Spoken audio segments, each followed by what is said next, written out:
Hey everyone, it's Kevin from Amdahl Hearing. Say, this weekend I was watching a little football, and what I was struck by is that in 20 minutes, there were like 3 or 4 commercials for over-the-counter hearing aids. And it got me to thinking about, what people need to know when they're considering over-the-counter hearing aids. So this is just a kind of little look inside my head after 30 years of the things that I think about when you're looking to make a decision on hearing aids. The first thing that strikes me is that these hearing aids are not requiring you to get a test.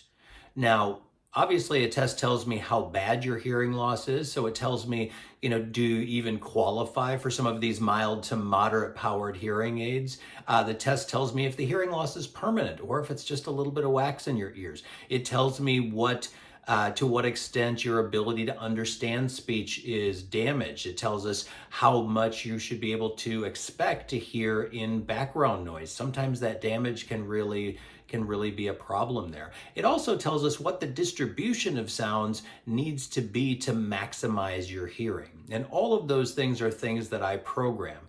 Now, second is the hearing aid is not programmed at all to your hearing loss. So it's kind of let's just call it a one size fits all type situation. And this becomes really important when you know that when I'm fitting a hearing aid, we are always setting it to, first of all, a manufacturer's best fit, which is going to be based on that hearing loss that we don't have a test for. And even then, even when we have the information to make that manufacturer's best fit, I would say it's maybe one in about, conservatively 100 ears that actually come pretty close to hitting those targets when I measure for it. So if it's 1 out of 100 ears and that's conservative, then the chances of that being set exactly right for your hearing loss are not very good. The final piece, and probably the one that people think about the least, is what I call the acoustic component of a hearing aid fitting. Anytime we put something in your ear,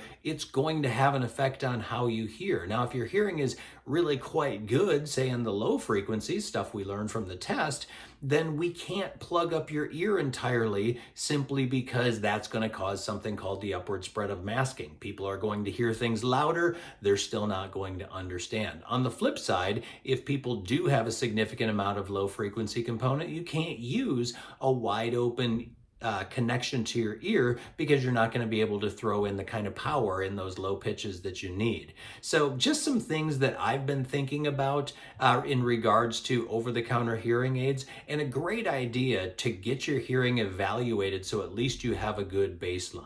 Hey, I'm Kevin from Amdahl Hearing. I sure appreciate your stopping by today. If you like what you saw today, please hit that like button. And if you want to continue to hear content like this, I would ask you that you subscribe to our channel. Again, this is Kevin. Have a great day. Thanks for stopping by.